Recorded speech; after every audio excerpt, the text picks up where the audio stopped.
The prison shower room door swung shut with a heavy clang.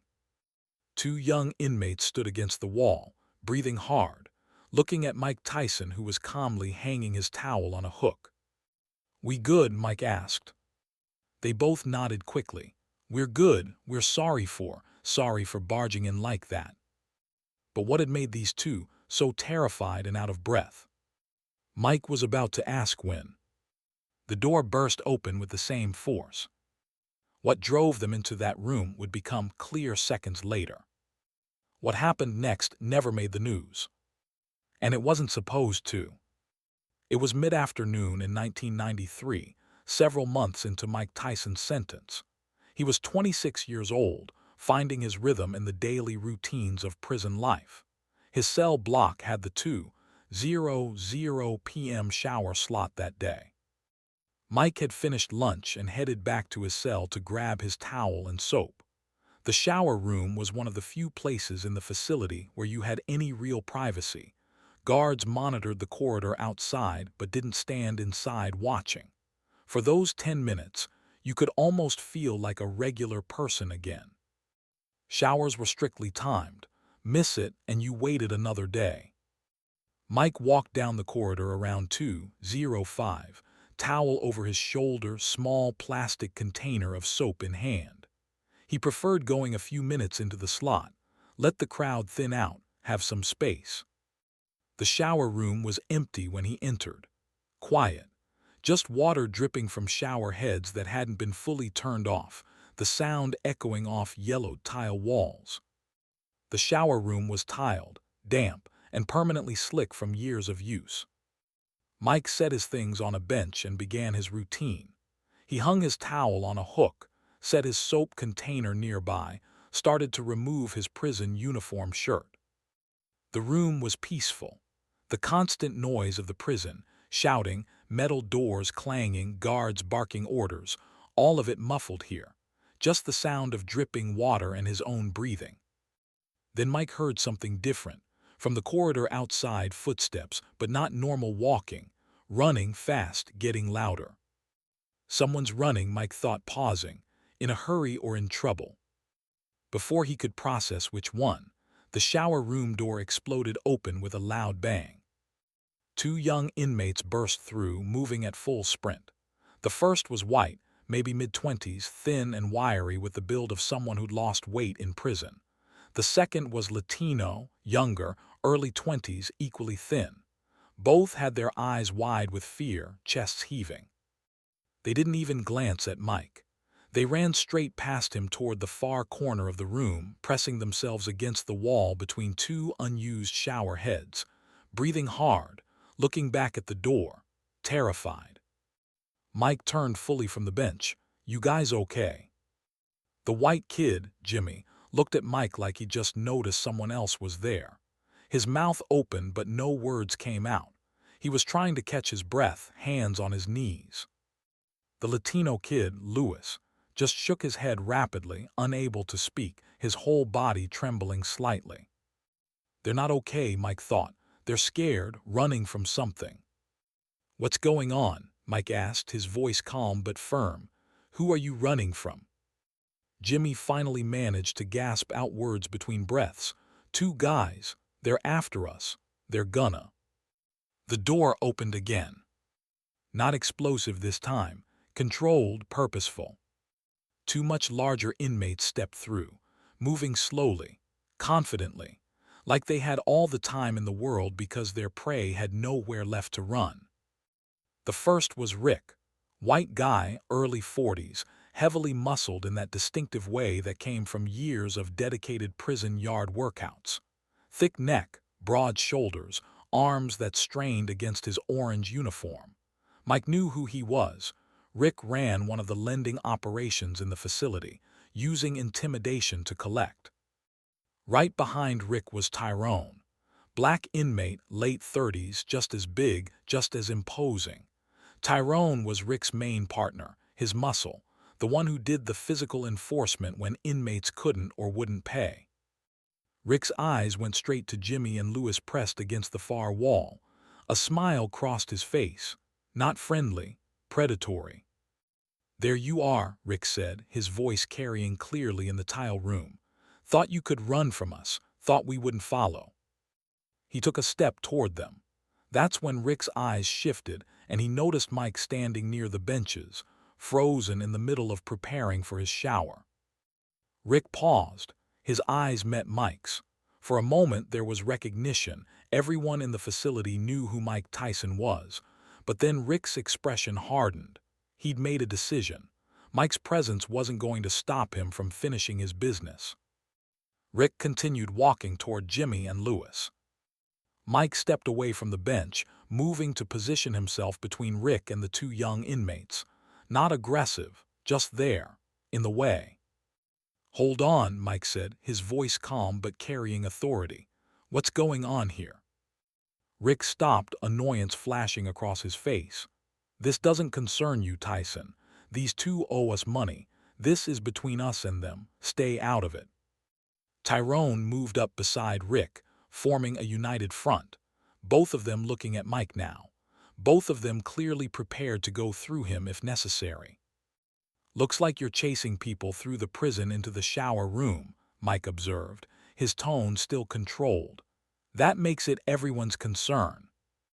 "We're collecting a debt," Tyrone said, his voice deeper, more threatening. "These punks borrowed commissary from us 3 weeks ago. Haven't paid back a single item. We've been patient. Time's up." Jimmy found his voice, still pressed against the wall behind Mike. We told you commissary comes through in 2 days. My family's sending money. We'll pay you back, we just need." "You've had 3 weeks," Rick interrupted, not taking his eyes off Mike.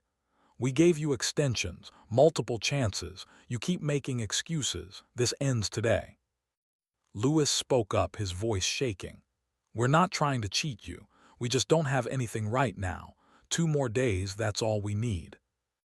"Should have thought about that before you borrowed," Tyrone said flatly. Mike looked at the 2 young inmates behind him. They were genuinely terrified. Whatever they owed, they clearly couldn't pay right now. And Rick and Tyrone weren't here to have a conversation about payment plans. Mike turned back to Rick and Tyrone. "You want to handle business, handle it somewhere else. Not in the shower room, not like this."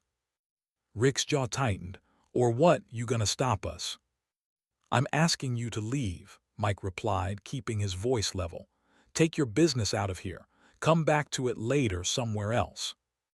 Tyrone let out a short laugh.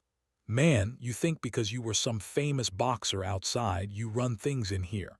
That's not how prison works, Tyson. Different rules." "Same rules everyone should follow," Mike said. "Don't chase people, don't corner them, don't use violence to collect debts." Rick took a step closer to Mike, close enough now that there was no mistaking the confrontation. "These two made a deal, they broke it, we're enforcing it. That's how things work in here. If you don't like it, that's your problem, not ours." "It becomes my problem when you bring it into a space where people are just trying to shower," Mike said. His voice was still calm, but there was steel underneath. "You want to settle debts, do it in the yard. Do it in the cafeteria, not here." Give them a way out, Mike thought. Give them a chance to walk away without losing face. But Rick wasn't interested in ways out. "We're not leaving until we get what we came for." "And what's that?" Mike asked. "What they owe us," Rick said, "one way or another." Jimmy's voice came from behind Mike, desperate now. "We don't have anything, we told you. Nothing in our cells, nothing in commissary." "Then you're gonna pay another way," Tyrone said, cracking his knuckles for emphasis. The threat was clear. If Jimmy and Lewis couldn't pay with items, they'd pay with pain. Mike had seen this dynamic play out before.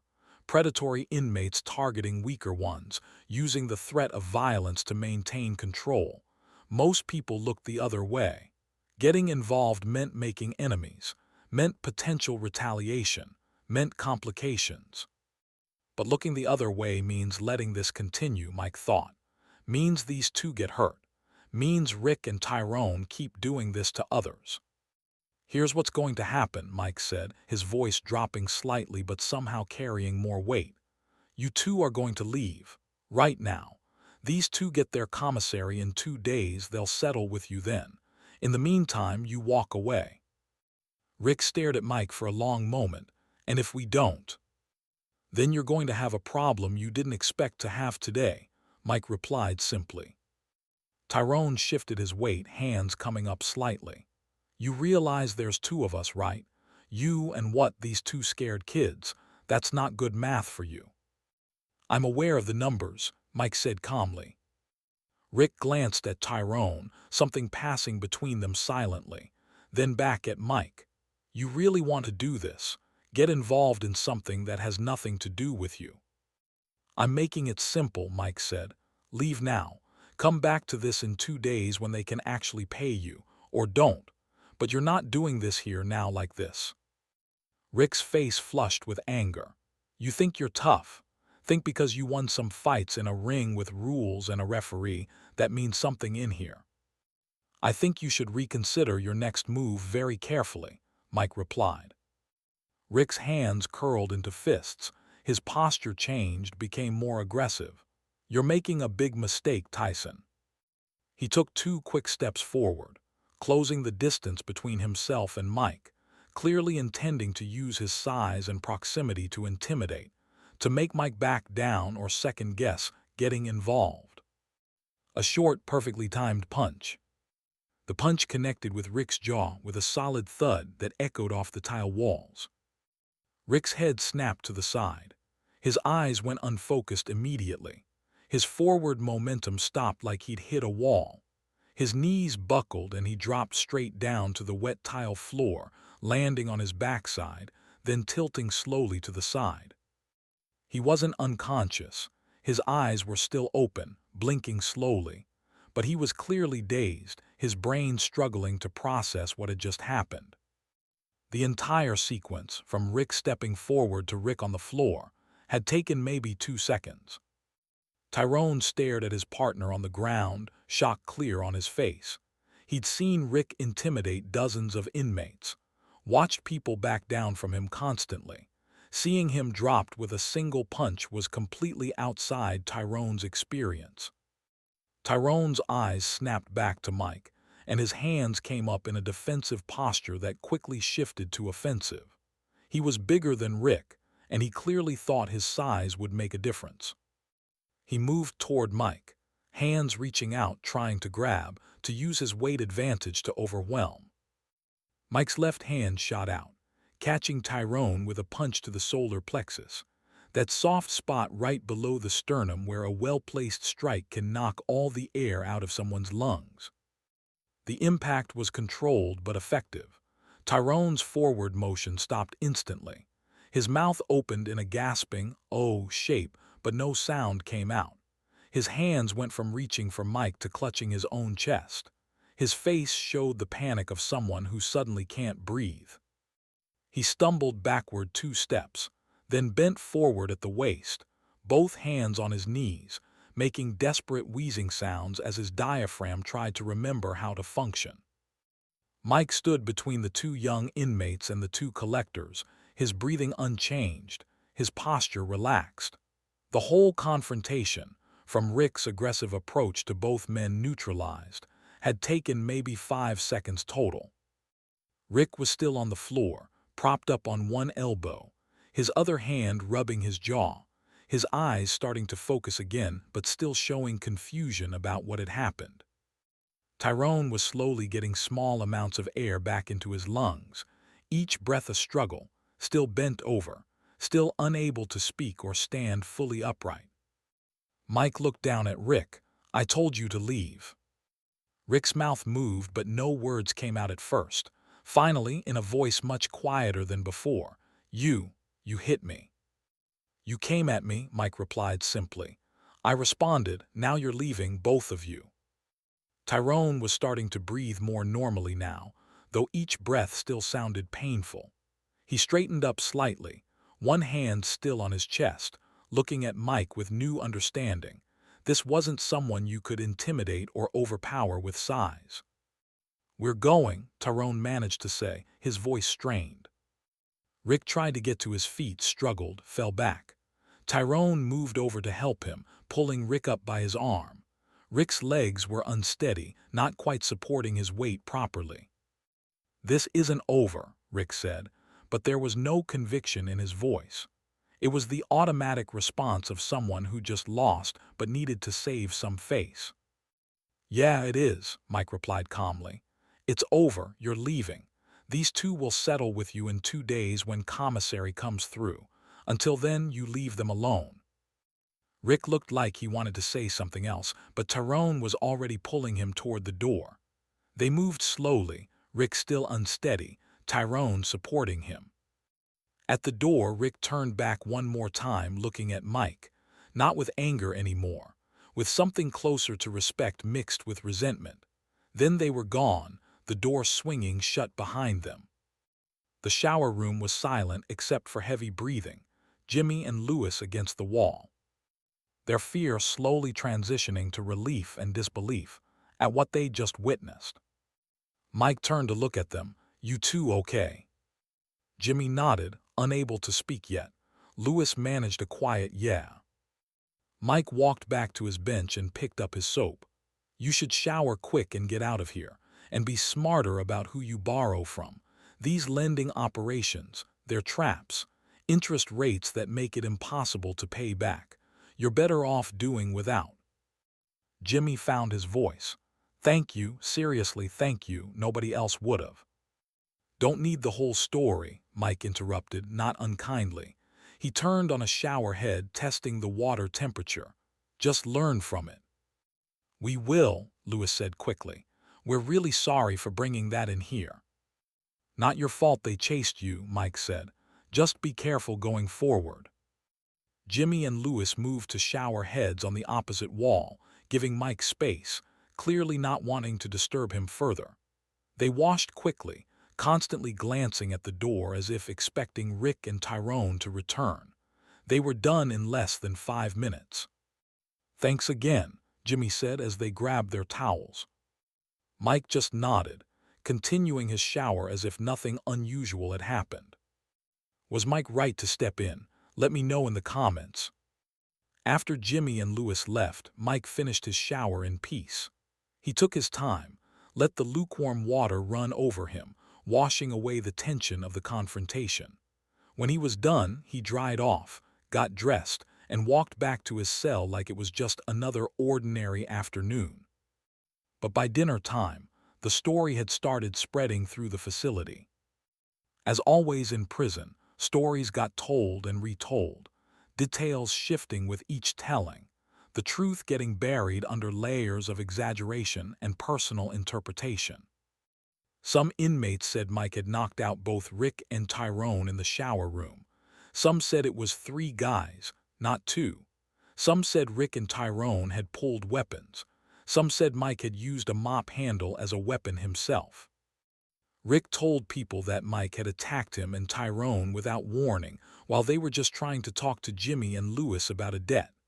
That he and Tyrone had been jumped, sucker punched, caught off guard. Jimmy and Lewis told their friends the truth, that Rick and Tyrone had chased them into the shower room, cornered them, and Mike Tyson had stepped in when they were about to get beaten for money they'd pay back in 2 days anyway. But the real story, the truth of what actually happened, was simpler. 2 young inmates who'd borrowed commissary items and couldn't pay them back on time were being hunted by 2 predatory lenders who ran a profitable operation exploiting desperate inmates. Those 2 young inmates ran into a shower room hopping for safety and instead found Mike Tyson preparing for a routine shower. The 2 collectors followed them in, intent on using violence to send a message about what happens when you don't pay debts on time. Mike asked them to leave, to handle their business somewhere else, to give the 2 young inmates the 2 days they needed to get commissary and actually pay. Rick and Tyrone refused. They escalated. They became physical. Mike ended it in 5 seconds. 2 punches, controlled force, just enough to stop the immediate threat and make it clear the situation was over. Rick and Tyrone left. Jimmy and Lewis were okay. Mike took his shower. That was the story. Everything else was just noise.